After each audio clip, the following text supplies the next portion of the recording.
Okay. Sorry, I'm panting. It's hot. It's the end of July. I finally got a permit for this barn. We dug a big hole. I don't know if I'm gonna make a video about the hole or not.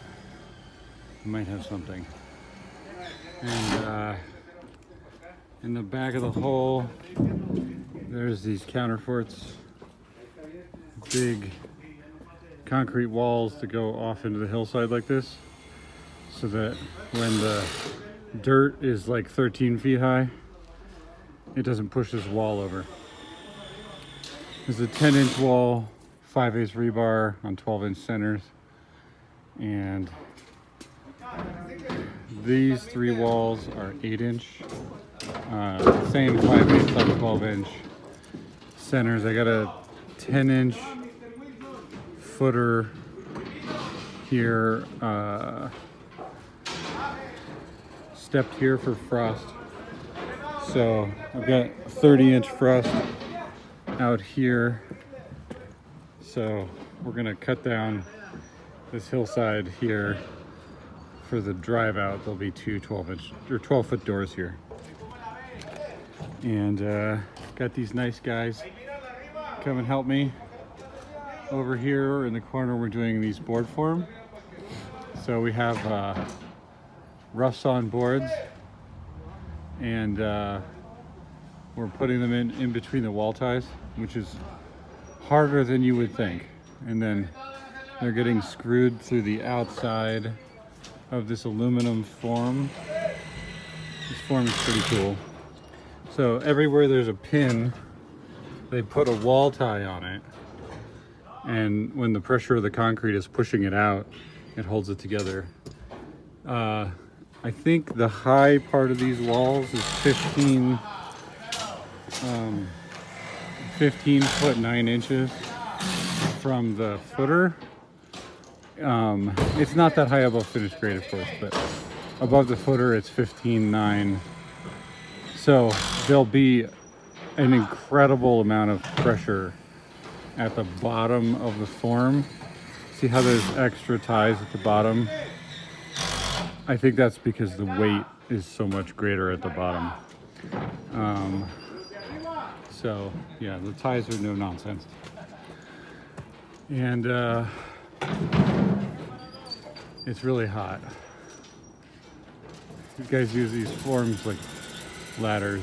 I'm not so sure how I feel about that. But so these here, let's see, here, this one here, these are temporary so that they can get the wall spacing right. And then they're gonna take that out, and then it's gonna go into the counterfort and back out. So there'll be like a T at each counterfort that ties into the wall. And then the steel for the counterfort will come in and tie to the inside steel. This is a pier. I've got 100 pounds per square foot coming off of the roof for live loads.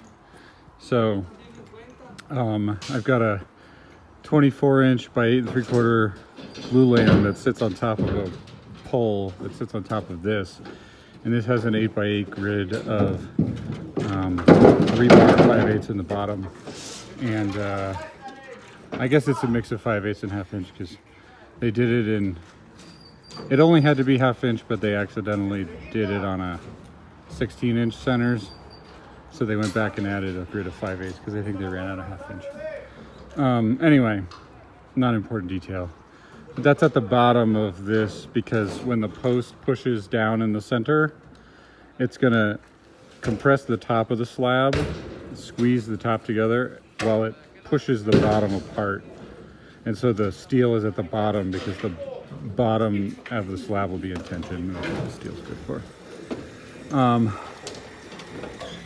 We're gonna do more steel like this, so when that's done, we're gonna put the second form board on top of this wall. That'll give us 16 feet of form. And like I said, I think it's 15.9. So what they'll do is when they finish the top of the wall, they'll put a laser up and then shoot the concrete and then push it along and flatten the concrete with a laser, so the elevation of the floorboard doesn't have to be perfect. They shot the footer, but as you can see, there's a gap underneath of it here and there, so it's a little so-so, but they final the elevation with the laser at the very end, so hopefully that'll be okay. Yeah, what a project. It's so hot. Anyway, hope that's cool. I gotta get back to work here. I gotta rip the end boards to fit the wall tie. So I'm gonna jump back on it. Hopefully that's cool. Thanks.